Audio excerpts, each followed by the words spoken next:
Genesis chapter 31. But Jacob soon learned that Laban's sons were grumbling about him. Jacob has robbed our father of everything, they said. He has gained all his wealth at our father's expense. And Jacob began to notice a change in Laban's attitude toward him. Then the Lord said to Jacob, "Return to the land of your father and grandfather and to your relatives there, and I will be with you." So Jacob called Rachel and Leah out to the field where he was watching his flock. He said to them, "I have noticed that your father's attitude toward me has changed, but the God of my father has been with me. You know how hard I have worked for your father, but he has cheated me, changing my wages 10 times. But God has not allowed him to do me any harm. For if he said, 'The speckled animals will be your wages,' the whole flock began to produce speckled young. And when he changed his mind and said, 'The striped animals will be your wages,' then the whole flock produced striped young. In this way, God has taken your father's animals and given them to me."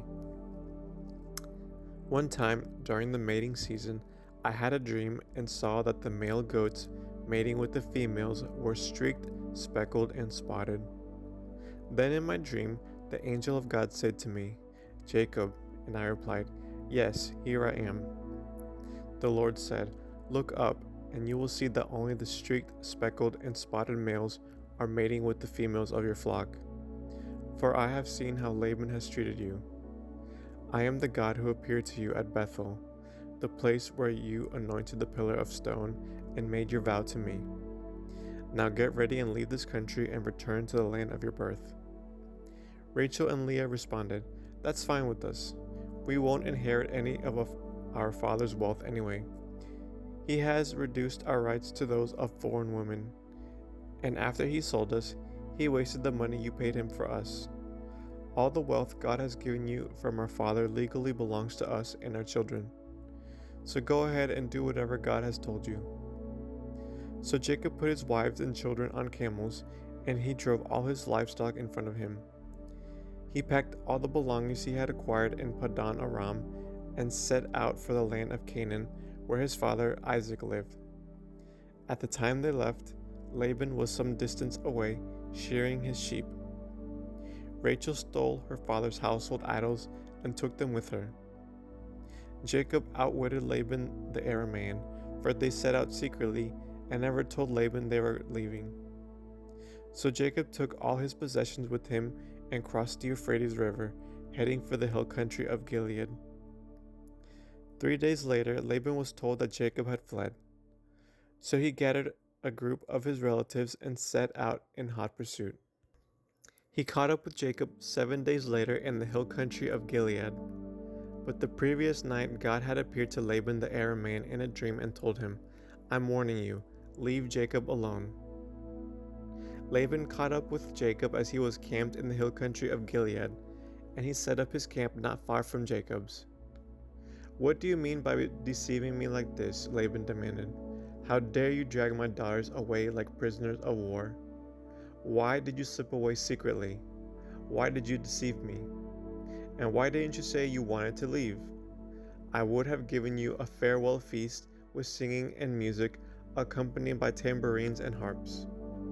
Why didn't you let me kiss my daughters and grandchildren and tell them goodbye? You have acted very foolishly. I could destroy you, but the God of your father appeared to me last night and warned me, 'Leave Jacob alone.' I can understand your feeling that you must go, and your intense longing for your father's home. But why have you stolen my gods?" "I rushed away because I was afraid," Jacob answered. "I thought you would take your daughters from me by force. But as for your gods, see if you can find them and let the person who has taken them die. And if you find anything else that belongs to you, identify it before all these relatives of yours and I will give it back." But Jacob did not know that Rachel had stolen the household idols.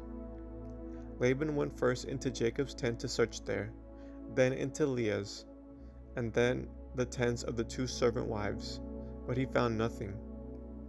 Finally he went into Rachel's tent, but Rachel had taken the household idols and hidden them in her camel saddle, and now she was sitting on them. When Laban had thoroughly searched her tent without finding them, she said to her father, "Please, sir, forgive me if I don't get up for you. I'm having my monthly period." So Laban continued his search, but he could not find the household idols. Then Jacob became very angry and he challenged Laban. "What's my crime?" he demanded. "What have I done wrong to make you chase after me as though I were a criminal? You have rummaged through everything I own. Now show me what you found that belongs to you. Set it out here in front of us before our relatives for all to see. Let them judge between us. For 20 years I have been with you, caring for your flocks. And all that time your sheep and goats never miscarried. In all those years I never used a single ram of yours for food. If any were attacked and killed by wild animals, I never showed you the carcass and asked you to reduce the count of your flock. No, I took the loss myself. You made me pay for every stolen animal, whether it was taken in broad daylight or in the dark of night. I worked for you through the scorching heat of the day and through cold and sleepless nights. Yes, for 20 years I slaved in your house. I worked for 14 years earning your 2 daughters, and then 6 more years for your flock. And you changed my wages 10 times.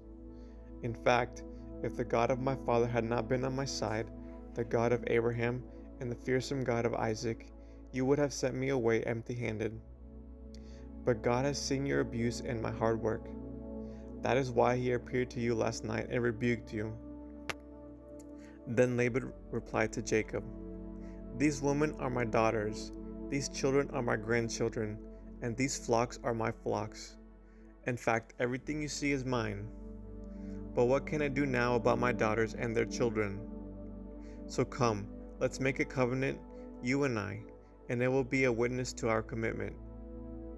So Jacob took a stone and set it up as a monument. Then he told his family members, "Gather some stones." So they gathered stones and piled them in a heap. Then Jacob and Laban sat down beside the pile of stones to eat a covenant meal. To commemorate the event, Laban called the place Jegar Shahadutha, which means witness pile in Aramaic, and Jacob called it Galid, which means witness pile in Hebrew. Then Laban declared, "This pile of stones will stand as a witness to remind us of the covenant we have made today." This explains why it was called Galid, witness pile.